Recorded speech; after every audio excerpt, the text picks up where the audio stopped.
తెలుగు రాష్ట్రాల్లో అతిపెద్ద lift manufacturer లిఫ్ట్స్.com dealership కూడా ఇవ్వబడును. దేశమంటే మట్టి కాదోయ్, దేశమంటే మనుషులోయ్ అంటూ తెలుగు కవి గురజాడ అప్పారావు మాటలను గుర్తు చేస్తూ బడ్జెట్ ప్రవేశపెట్టారు కేంద్ర మంత్రి నిర్మలా సీతారామన్. బడ్జెట్లో కీలక ప్రకటనలు ఒకసారి చూస్తే, ఆదాయ పన్ను చెల్లింపుదారులకు గుడ్ న్యూస్ వినిపించింది కేంద్ర ప్రభుత్వం. కొత్త పన్ను విధానంలో 12 లక్షల వరకు పన్ను సున్నా. వృద్ధులకు వడ్డీపై టీడీఎస్ ఊరటనిచ్చింది.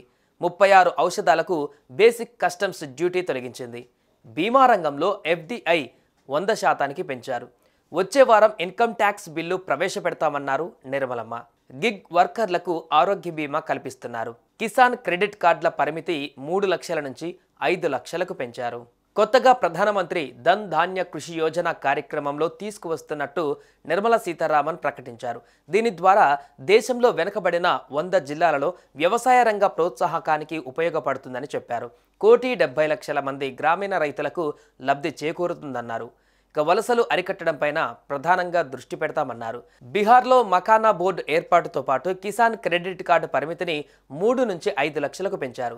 దేశంలోని 10 విస్తృత రంగాలపైన కేంద్రం దృష్టి సారిస్తుందన్నారు నిర్మలా సీతారామన్. వీటి ద్వారా వ్యవసాయ వృద్ధితో పాటు ఉత్పాదకత పెరుగుతుందని తెలిపారు. గోడౌన్లు, నీటిపారుదల, రుణాల కల్పన, పప్పు ధాన్యాల ఉత్పత్తిలో స్వయం సమృద్ధి పథకం ప్రకటించారు నిర్మల.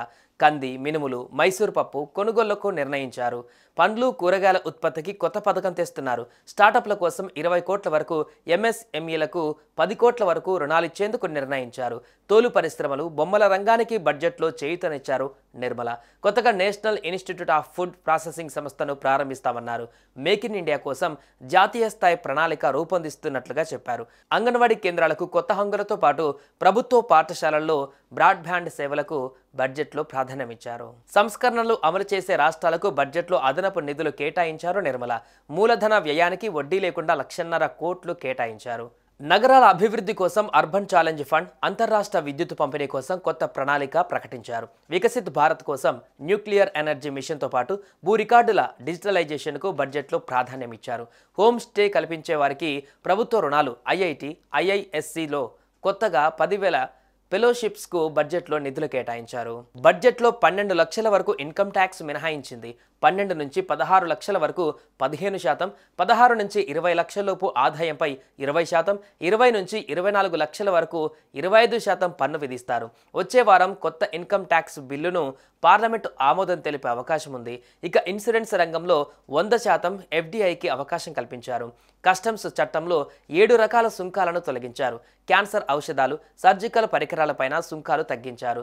లిథియం బ్యాటరీలపైన పన్ను తొలగింపుతో ఎల్ఈడి టీవీలు, మొబైల్, ఎలక్ట్రిక్ వాహనాల ధరలు తగ్గనున్నాయి. ధరలు తగ్గే వాటిలో చేనేత వస్త్రాలు, తోలు బొమ్మలు, mobile phone, battery, TV, electric vehicles, భారతదేశంలో తయారైన దుస్తువులు, వైద్య పరికరాలు, క్యాన్సర్, అరుదైన వ్యాధులకు వాడే మందులు, పలు రకాల ఖనిజాలు ఉన్నాయి. ఇక పెరిగే వాటిలో దిగుమతి చేసుకునే మోటార్ సైకిల్స్, ప్రీమియం టీవీలు, ఇంటరాక్టివ్ ఫ్లాట్ ప్లానల్ డిస్ప్లేలు, అల్లిన బట్టలు ఉన్నాయి.